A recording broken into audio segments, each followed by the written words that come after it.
माझे नाव सानिया अनिल शिवन. मी Saint Michael हायस्कूलमध्ये शिकते आणि आज आमच्यासोबत नितीन जाधव सर बसले आहेत आणि यांची आज छोटीशी मुलाखत घेऊया. सर, तुमचा थोडक्यात परिचय करून द्या, नंतर आम्ही मुलाखतीला सुरुवात करूया. नमस्कार, माझं नाव नितीन विठ्ठल जाधव, गाव सतकोंडी, तालुका जिल्हा रत्नागिरी. माझी शाळा इथंच जवळ एक किलोमीटर अंतरावर आहे. शाळेचं नाव न्यू इंग्लिश स्कूल सैतवडे. इयत्ता 5वी ते 10वीचे वर्ग आमच्या शाळेमध्ये आहेत. आता तुम्हाला ज्याप्रमाणे प्रश्न विचारायचे असतील ते आपण विचारा. तुमचा पहिला प्रश्न असा आहे की शिक्षक पेशा तुम्ही का निवडला? काही कारण? शिक्षक पेशा निवडण्याचं कारण मला पहिल्यापासूनच शिक्षकी पेशाची आवड. शिक्षकी पेशा आवडण्याचं मूळचं कारण म्हणजे माझे शिक्षक. आमचे शिक्षक आमच्यासमोर जे सादरीकरण करायचे, ज्या पद्धतीने आम्हाला टीच करायचे, शिकवायचे, ती पद्धत त्यांची आवडायची आणि तेव्हापासूनच मला असं वाटलं की आपण पण शिक्षक व्हायला हवं. शिक्षक पेशाशिवाय आणखी कोणती स्वप्न होते का? आम्ही मूळचे शेतकरी, त्याच्यामुळं नाही म्हटलं तरी जन्मापासूनच आम्हाला शेतीची आवड. शेतीमध्ये भात शेती, नाचणी, वरी, आंबा, काजू, फणस या प्रकारची शेती आम्ही पिकवतो. त्याच्यामुळं शेतीची पण खूप आवड होती. आता आम्ही साईड बाय म्हणून शेतीकडे बघतो किंवा शेती करतो. जेव्हा जेव्हा आम्हाला वेळ मिळेल तेव्हा आम्ही शेतामध्ये जातो. अगदी मनसोक्त काम करतो, आनंद मिळतो त्याच्यातनं आणि ती एक इच्छा आमची पूर्ण होते. पण पूर्ण वेळ शेतीसाठी देऊ शकत नाही, एवढंच. आणखी दुसरी गोष्ट म्हणजे तुम्ही म्हटलं की आणखी तुम्हाला काय करायला आवडतं. शेतीशिवाय इतर अनेक चांगल्या गोष्टी करायला आवडतात. मला नवनवीन गोष्टींचे संकल्प करण्याची सवय आहे. ते संकल्प पूर्णत्वास नेण्यासाठी मी प्रयत्न करतो. उदाहरणार्थ ढोलकी वाजवणं असेल, तबला वाजवणं असेल, पखवाज वाजवणं असेल, या गोष्टी मी आनंदाने करतो. जरी क्लासिकल माझं म्हणजे क्लास पूर्ण झाले नसले तरी त्याच्यामध्ये आधुनिकता आणण्याचा मी प्रयत्न करीत असतो. त्याच पद्धतीनं मला खेळाची पण आवड आहे. मी स्वतः क्रीडा शिक्षक आहे. माझ्या शाळेमधली मुलं व्हॉलीबॉलमध्ये डिस्ट्रिक्ट लेवल, विभाग स्तरापर्यंत जातात. आणि काय बोलणार? आणखी बऱ्याच गोष्टी सांगता येण्यासारख्या आहेत की शाळामध्ये आनंदी, सुखी, समृद्धी कशी करता येईल या दृष्टीने आमचे नेहमीच प्रयत्न चालू असतात. आम्ही अनेक छोटे मोठे उपक्रम वेळोवेळी राबवत असतो. मग त्याच्यातनं ग्रंथ प्रदर्शन असेल, खेळांच्या विविध स्पर्धा असतील, त्याच्यानंतर मुलांना बोलते करण्यासाठीच्या विविध स्पर्धा असतील, मुलांच्या कलेला वाव देण्यासाठीच्या स्पर्धा असतील, अशा वेगवेगळ्या स्पर्धांचं आम्ही नियमितपणे आयोजन करीत असतो आणि त्याच्यातनं मुलांमधलं स्पार्क आम्हाला दिसतं. ते स्पार्क आम्ही आणखी तेज करण्याचा प्रयत्न करतो आणि त्याच्यातनं मुलं काहीतरी घडत आहेत असं आपल्याला दिसतं. बरंच सांगता येईल, पण आपण आता पुढचा प्रश्न विचार. तुम्ही लहान असताना तुमच्या शिक्षकाने तुम्हाला कोणता सल्ला दिला होता किंवा कोणते प्रसंग? शिक्षक किंवा आपली घरातली मोठी माणसं आपल्याला नेहमीच चांगल्यासाठीचे सल्ले देत असतात की चांगला राहा, आपली शिस्त इतरांना दिसली पाहिजे, आदर्शवत वाटली पाहिजे. त्याच्यानंतर आणखी कोणाशी भांडण करू नका किंवा सत्यानं वागायचं. ज्याला कुठली गरज आहे त्यासाठी आपण कोऑपरेशन करायचं. अशा प्रकारची शिकवण आईवडिलांनी आपल्याला दिली. शिक्षकही वेळोवेळी देत असतात. शिक्षक नेहमी आपल्याला असा सल्ला देत असतात की बाबा चांगल्या पद्धतीने जर अभ्यास केला तर नक्कीच तुम्ही पुढे जाल, काहीतरी बनाल आणि ते ध्येय आम्ही आतापर्यंत ठेवत आलो. जरी आता मी सेवेमध्ये असलो, सर्व्हिसमध्ये असलो, तरीसुद्धा आणखी पुढे आपल्याला कसं जाता येईल हे ध्येय ठेवत असतो आणि त्याप्रमाणे मार्गक्रमण करीत असतो. म्हणजे शिक्षकाने अशा प्रकारची शिकवणूक दिलेली आहे की सतत पुढे पुढे जात राहायचं. शिक्षक बनण्यासाठी कोणत्या कठीण परिस्थितीशी सामना करावा लागतो. शिक्षक व्हायचं म्हटलं तर D.Ed करावं लागतं. आमच्या खेडेगावामध्ये तसं शैक्षणिक वातावरण नाही. पूर्वीची आमची मुलं 4थीपर्यंत शिकायची आणि मुंबईत कामाला जायची. त्याच्यानंतर 7वीपर्यंत शाळा झाल्या, मग आमची मुलं 7वीपर्यंत शिकायला लागली. 7वीपर्यंत शिकून पुन्हा मुंबईत जाऊन काम करायला लागले. नंतर मग हायस्कूल झाली 10वीपर्यंत, 10वीपर्यंत शिकायला लागली. त्याच्यानंतर मग आता जवळजवळ मला वाटतं 94-95च्या दरम्यान इकडे ज्युनियर कॉलेज सुरू झाली. मग 11वी-12वी मुलं शिकायला लागली. आणि आता 8-10 वर्षांच्या कालावधीमध्ये सिनियर कॉलेजसुद्धा इकडे चाफ्यासारख्या ठिकाणी सुरू झालेलं आहे. रत्नागिरीसारख्या जिल्ह्याच्या ठिकाणी या सोयीसुविधा उपलब्ध आहेत. तिथं मुलं शिकतात आणि बरीचशी मुलं आता ITI पण करतात. त्या पद्धतीनं हे सगळं सुरू आहे.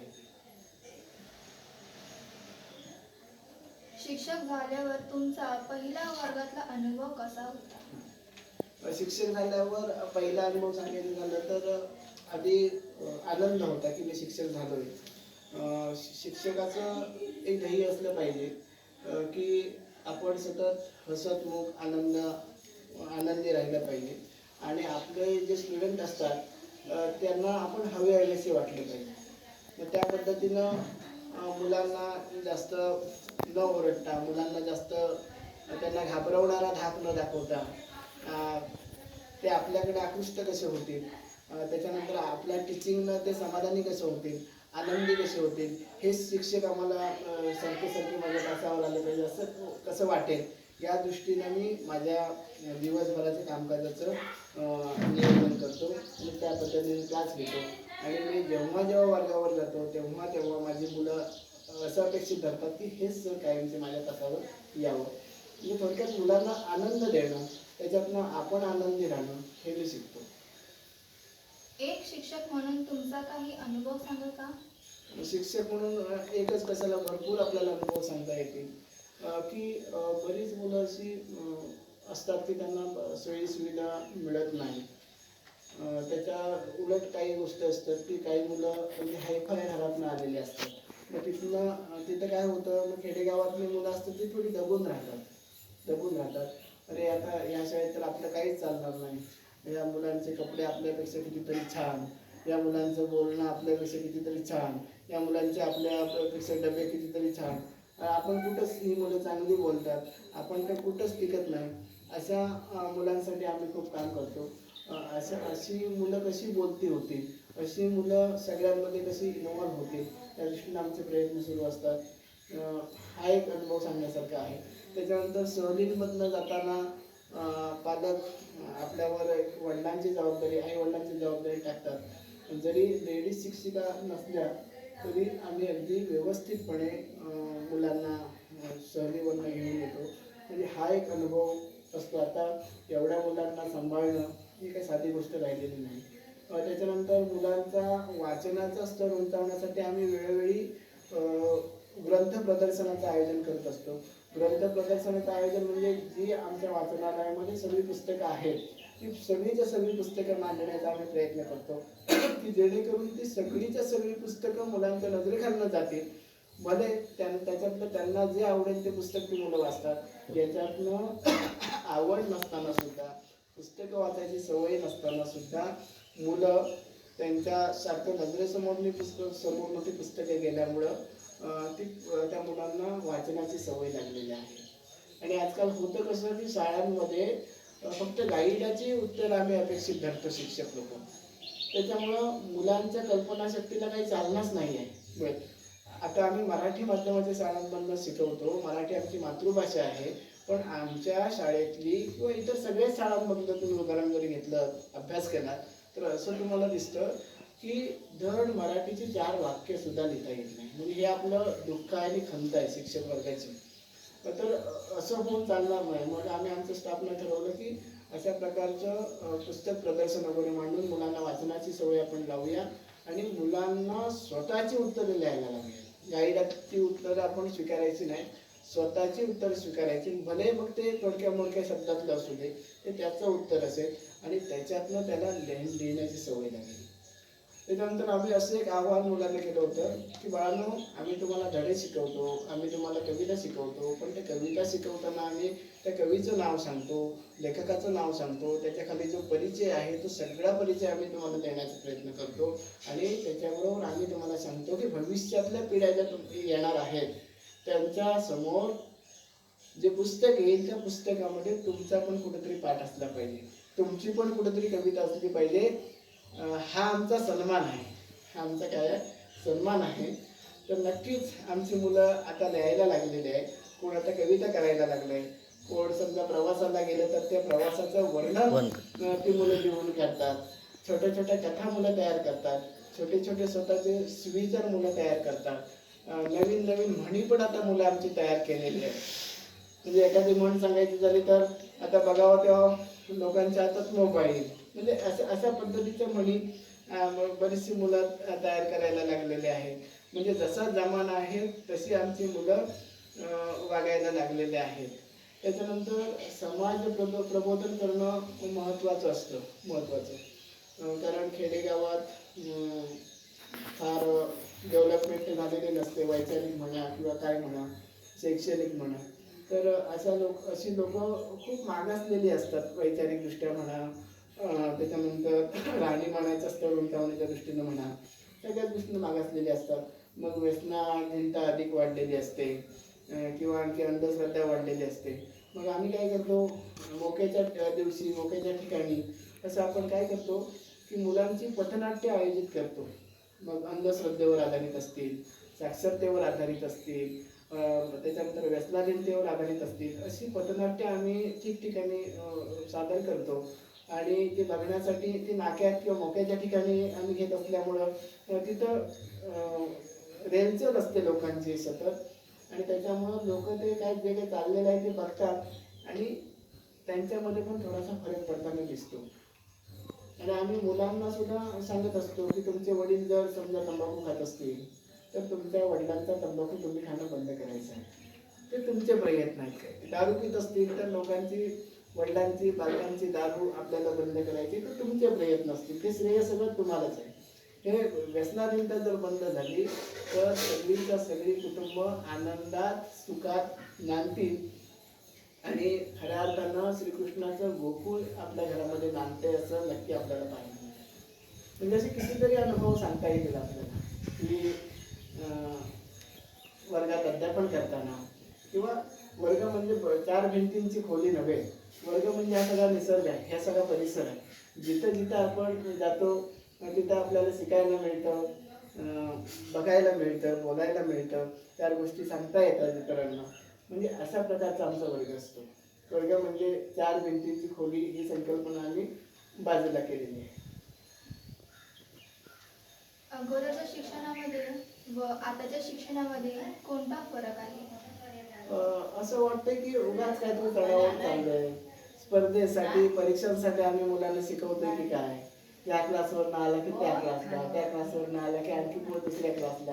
आता मुलांना काय त्याचं स्वतःचं लाईफ आहे की नाही असं सारखं सारखं वाटत राहतं. लाईफ आहे की नाही असं सारखं सारखं वाटत राहतं. मग ही कुठली शिक्षण पद्धती वेगळीच होते, चुकीच्या वळणावर नेते, स्वतःला स्वार्थी बनवायला शिकवते असं कुठेतरी वाटतं. मग त्याच्यामुळं काय आहे की ह्याच्यामध्ये नक्कीच बदल झाला पाहिजे. सुखाचे क्षण भरपूर असतात आपल्या जीवनामध्ये, आपल्या मानण्यावर आहे तो. प्रत्येक येणारा क्षण हा सुखाचा क्षण आहे, प्रत्येक येणारा क्षण सुखाचा आहे. जरी दुःखाचा असला तरी त्या दुःखामधनं सुद्धा सुख शोधण्याचा आपण प्रयत्न केला पाहिजे. तसे प्रयत्न मी करीत असतो.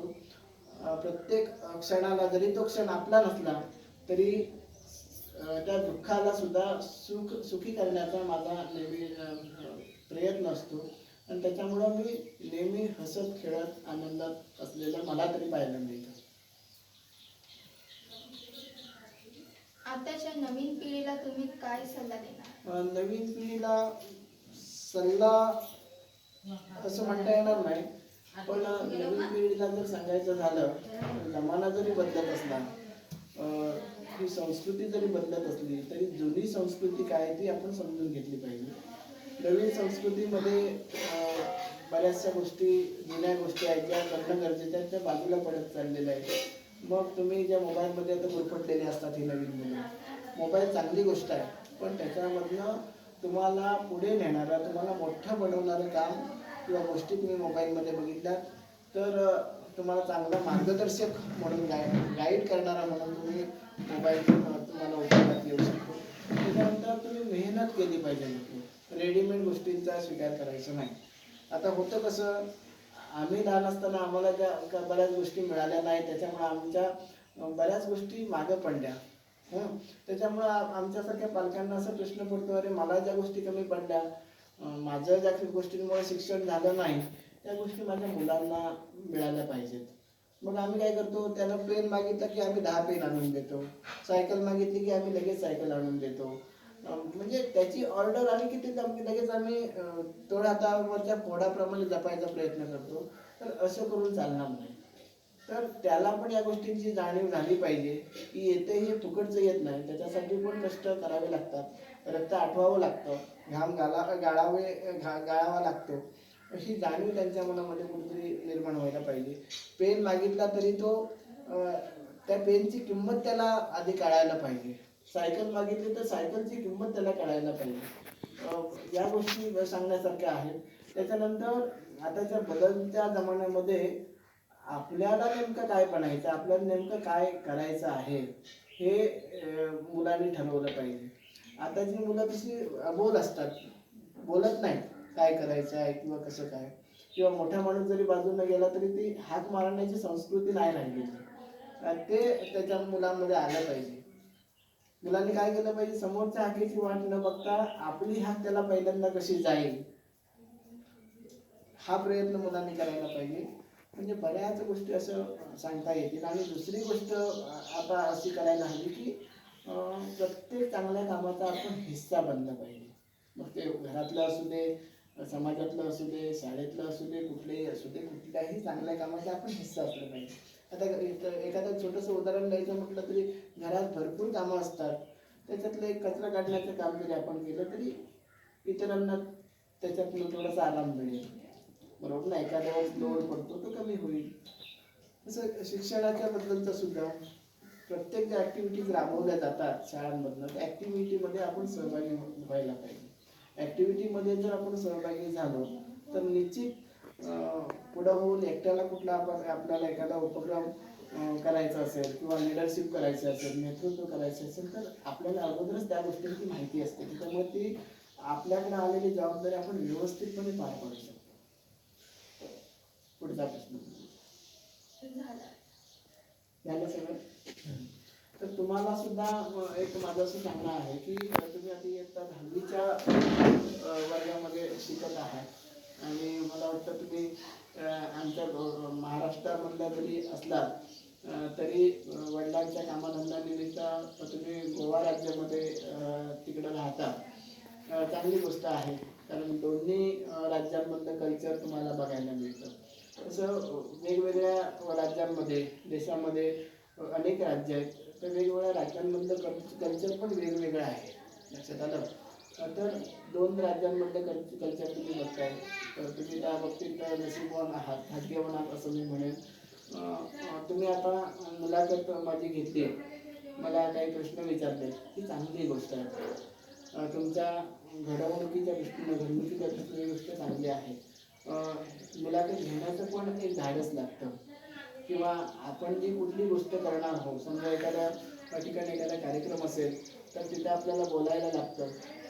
जर आपण लाजून किंवा घाबरून बोललोच नाही तर आपल्याला स्टेज डेअरिंग येणार नाही. पण असे वेगळे उपक्रम असतील की त्यात आता जशी मुलाखत तुम्ही घेताय की असे वेगळे उपक्रम असतील त्याच्यामध्ये स्वतःहून आपण इन्व्हॉल्व व्हायला पाहिजे. इन्व्हॉल्व झालात की तुम्ही त्याचे भविष्यात राजे होता. तर आपल्याला तुम्ही मुलं आताची पिढी राजे झालेले बघायचे. तुम्ही वेळ दिल्याबद्दल आभार. पुढच्या वाटचालीस खूप खूप शुभेच्छा. धन्यवाद. आमच्या वाटचालीसाठी तुम्ही शुभेच्छा दिलेल्या आहे, पण तुमचं करिअर आम्हाला उंच मान करून बघायची इच्छा आहे. ते नक्कीच करू. धन्यवाद. शुभेच्छा तुम्हाला.